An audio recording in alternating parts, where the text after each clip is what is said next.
welcome to this trend sponsored by Hint Water. I am Rebecca Granet. Well, if you're like the rest of us, you've been binge watching Orange is the New Black all weekend, and that means you know that season 5 is out on Netflix now, and I am joined by Adrienne C. She is a 3-time SAG Award winner, an NAACP Image Award nominee. She also plays Black Cindy, or should I say Tova, in this show. So, Adrienne, I am so happy to have you here today. Welcome. Thank you, Rebecca, for having me. It's an honor. Of course. It's an honor. I want to start off by extending a warm mazel tov to you on season 5. Thank you. It is a big deal. I want to know what it is like for you to be part of such a beloved show. Like, when you knew it was so big, and what it's like now to be part of something that's so embraced. You know, it's funny. I kind of knew. I feel as though I had an instinct about this show from the very beginning. Even while we were filming season 1, I was like, I think this show is going to be special. I had this conversation with my agent, and, you know, she's like this typical New York Jewish girl. She was like, why? Why do you think it's going to be special? And I was like, well, because I think you have this amazing writer. You know, Gingy has a track record of producing amazing content. And then you have a cast where you're exploring these different characters, and the people that are playing these characters, you have some veterans, you know, of television and film, of theater. You know, we have Kate Mulgrew, we have Nick Sandow, Michael Harney. I mean, these people have been in the business for a while, and they've sort of blazed a lot of paths for us. And then you have us young folks who are just coming in. And so I think that mixture of energy and chemistry and sort of, you know, veterans with rookies, and everyone just wants to tell this amazing story. This was all what I told my agent. Yeah. And as you see, we are 5 seasons later. You know, so I think my intuition was right. You have the best intuition, Adrienne. We had Francesca here from the cast. Yes, she is such a delight. She is. And we were talking so much. I was telling her about the end of season 4, and I was like, it was so jaw-dropping, the moment you're like, oh, you're just hanging on every single thing that's happening. Yeah. Season 5 opens up in real time, right on the brink of where season 4 ended. What was it like being on set for that scene? It was, okay, first, to answer that question, let me go back to when we were filming that last scene. I love that. Because I feel like we saved that moment to like the last day, or the day before the last day of filming. And Gingy was there, and some of our other producers were there, and obviously you can see it's so many people in the cast. And I remember they were just saying, Ludo, our camera guy, was just circling around with this body cam, and he was like, just go crazy, go crazy. And we just erupted into noise. And then at the end of that, they were like, cut, and that's a wrap. And all of a sudden, we were just so pumped from that moment. We just started like screaming, season 5, season 5, season 5. And everyone, like crew, everyone was just jumping up, and it was crazy. So now skip to filming, like picking up from that moment. It was sort of the beginning of season 5, and remembering how we had left off, that same energy and that same like season 5, like we're just about to do this, like we're about to get into this.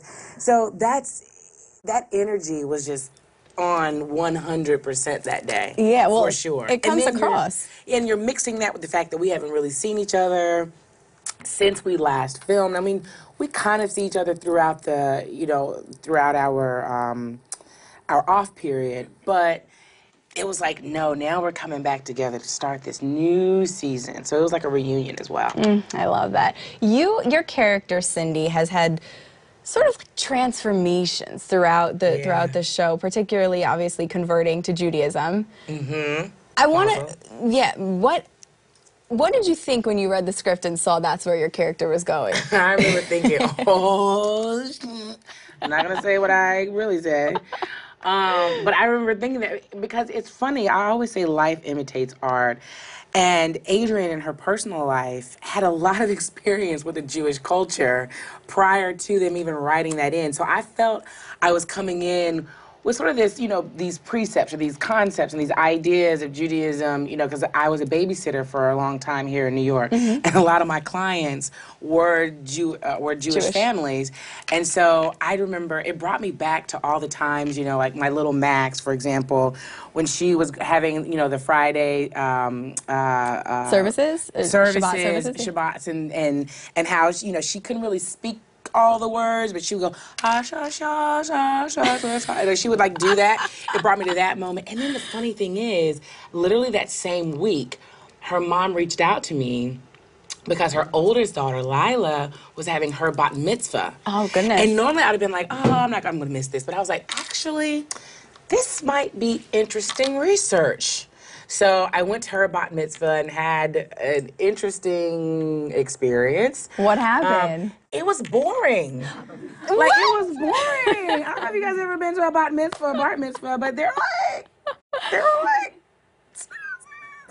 Adrienne, I had one, girl. What are you saying? I'm sorry. But the people were falling asleep too. But it was interesting that. Let me say this second, not first. But what was interesting about it was the ceremonial rites of it all. It was this, you could tell this was rooted in deep centuries of tradition and, which was beautiful. But it also had this very casual element. Like people were just coming in and out. They were having conversations on the side with people, all while the service was going on. Oh, interesting. And I was like, okay. Yeah. I don't know if this is supposed to happen. It's okay, babies. Those are her dogs, by the way. Those are my Adrienne has puppies. these beautiful baby puppies, Lo and Mo, and she brought them on set today. So we'll give them a little cameo later if we can. Yeah, but so anyway, so it was just an interesting sort of casual, traditional experience. Well, did you get to dance afterwards at least? Let me tell you, did not get to go to the party afterwards because why I had you think it's event. boring. Now we figured it out. Well, but it's so funny because the mother was telling me, she was like, I know this was a little but the party is where it really pops off. Yeah, but we turn up, let me tell you. I already had a previous engagement, so I couldn't go to that. But I'm going to save it for when Maxine has her 16th. Oh my gosh, how sweet is that going to be? That's good. That's good. I still keep in touch, with some of my families that I used to babysit. You do. What do they think about what they saw you? Well, the little ones can't watch me. Okay. Their mother will let them see little moments. They were like, I saw you singing, and they were referring to season 1 when we had the talent show. So they can see little moments. But about the conversion in general, I just found it to be a very interesting experience in addition to what was going on in that side of my life. But because I feel I always,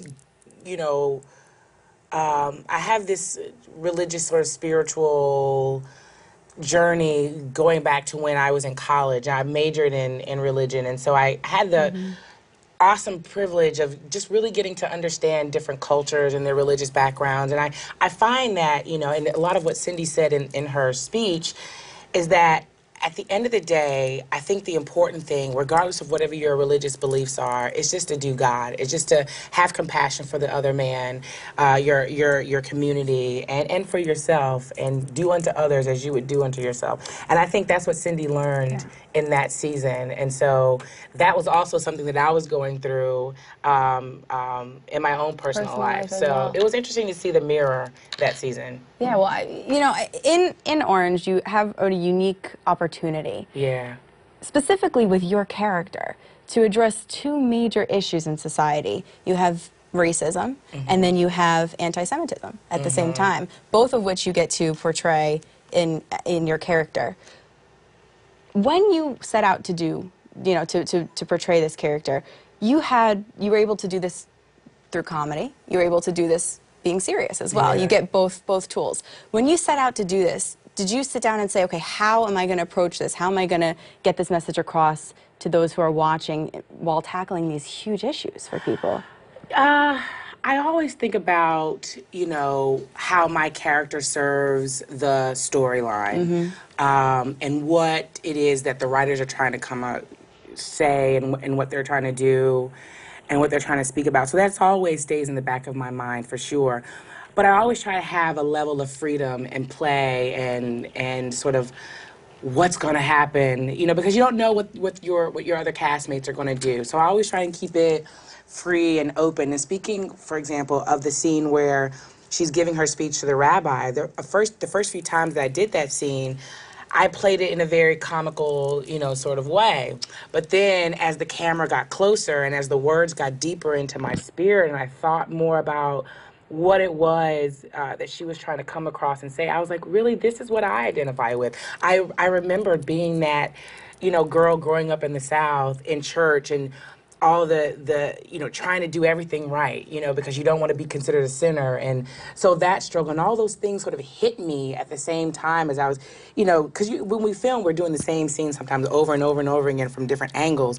So the more and more I kept saying that, it kept having a different effect on me. And next thing I know, it became this emotional moment. So I always try and stay free, you know, and open to whatever may come up. But I'm always thinking... Which is what I think we love so much about your character, because it has that emotional range and you can do so much with your character and it's so relatable and so charming at the same time. So I think that's what we all love about your character as well.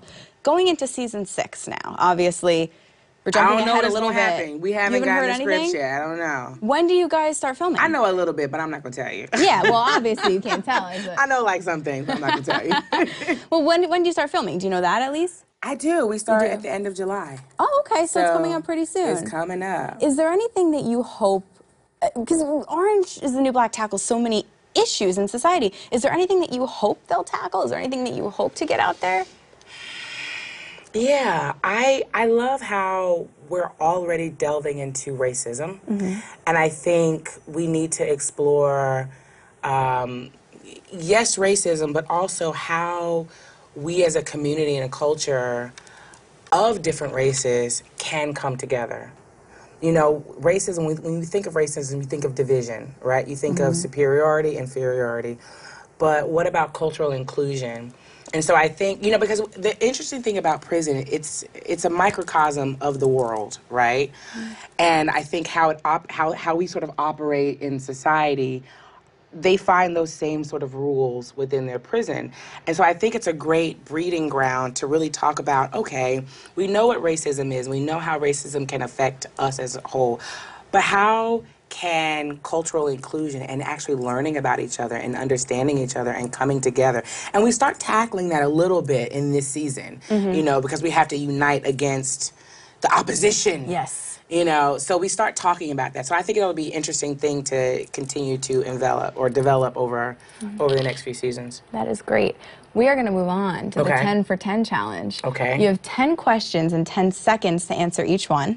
Okay, I'm really bad at test questions, but okay, this is all about you, like so you really can't get too much wrong. So, and if you do, we probably won't know. So, I feel like I'm on like Family Feud. I have to like close my eyes and lower my head and think for a minute. Okay, go. All right, let's take a deep breath. Here we go. $100. For $100. Your first question, Adrienne. Yes. We are approaching summer officially. The craziest summer job you've ever had. Oh my gosh. I was a babysitter in the Hamptons. I don't know if you want to know all the full details, but I was a babysitter. Give us as much as you can. In the Hamptons, and I had 3 kids, and I had this one redhead kid who literally ran me into the ground.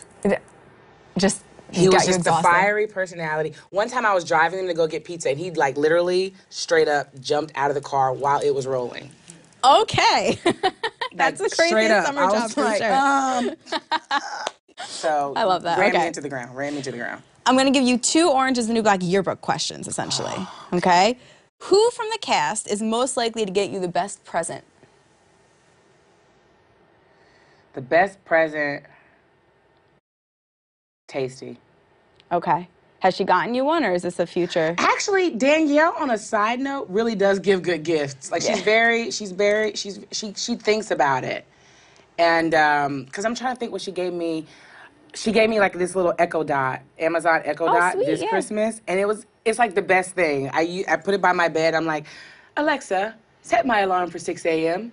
Your alarm is set for 6 a.m. in the morning. Or Alexa, play my jazz music. And so it's amazing. Okay, so she gave you the best She would definitely give really good gifts. Who from the cast is most likely to make you laugh? Natasha. Because Natasha and I are simpatico in how we think. Okay, so she's got she you. can make me like belly laugh, cry for sure. Oh my gosh. Your favorite, okay, I'm going to give you a choice on this one. Your favorite line as Cindy. Shot to the twat. Yes! Okay, we're going to leave it I at that. actually still use that. Do you really? In my own personal. Yes, I do. I love your lines. You have some of the best lines, so that's great. Okay, the most eye-opening thing you've learned from being the part of the show, whether about the prison system or just in general? That as an actor, our voice can matter and it can shape and change things. Because I feel like being on the show, you know, we're already beginning to see some of the policies change in the prison systems.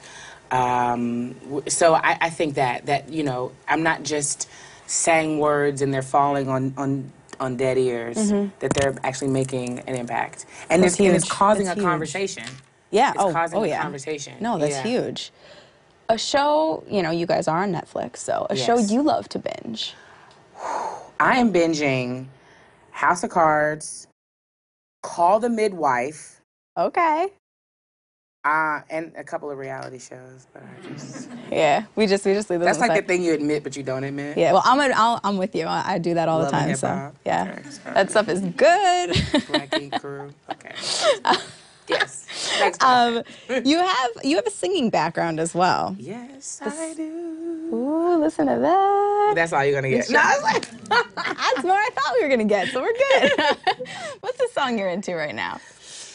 Well, I was listening to gospel this morning. So I would say, oh no. Despacito, llame voy, da-da-da-da-da-da-da-da. I don't know all the words, but maybe how we do it down in Puerto Rico. That's my jam right now. Yes. But gospel I love too. I love gospel too. But like that's the song. I get up in the morning and it gets me going. Oh, I love that song. Okay, that made me happy. Okay, your most used emoji. Or sometimes with the wink. I want to see that on Orange now. When I'm watching, I'm going to look for that face. That's going to be our secret code. That's going to be my shout out. Like I'll throw someone some shade, but you can always like lift it up with the like. You're like, yeah. You're like, check yourself. Exactly. You're living in Brooklyn right now, right? Yes, tell everybody. Sorry about that. No, somewhere. No, I'm not. Brooklyn, I represent Brooklyn. I represent. There you go. Well, Cicely, what's your favorite thing about living in New York now? Because you're not originally from here. It is. It's not. But what's my favorite thing about Brooklyn? Yeah, about being here now, yeah. So can I say, it's literally this year, I have begun walking around Brooklyn more because I have my puppies. And so at 7 a.m. in the mornings, we hike it on down to Fort Greene Park because they have... Should I be telling everybody what I'm about to do? Yeah, I was just going to say. I was like, well, I don't care. 7 a.m. Fort Greene Park, off-leash hours. Bring your dogs. And I feel like, one, it sets my day in a great place because who doesn't love a whole bunch of dogs running around playing and like licking you and kissing you and then you get back and you fed them, you've walked them, and you're like, oh wow, it's only 9 o'clock and I have like my day and I can be productive today. So I would say that for sure. I mean, that is a wonderful answer. I think I have to go to the bathroom. Yeah, that's I have to go to the bathroom. So this is your last one then, and then we're gonna bring them up and we're gonna get them going. So a message to your Orange is the New Black fans, if you want to just shout them out. I would say thank you. Honestly, from the bottom of my heart, I'm looking at all the cameras. Thank you. I don't know where that one is. Somewhere back there. In the abyss back there. In the ethos. Thank you. Because without our fans, we wouldn't be where we are today. We wouldn't be in season 5, season 6, going into 7. So it's really from the bottom of my heart. Thank you for being our friends, being our fans, being loyal to the show, and really changing our lives. Well, Adrienne, our lives are changed. You are straight up delightful, literally delightful, so charming. I want to bring your babies up here because we promised everyone real quick. Come here, Lo. So this is Megan. Megan is my stylist. She's amazing. This is Lola. Oh my God, are they not so cute? I have 2. Oh my goodness. This is Mo.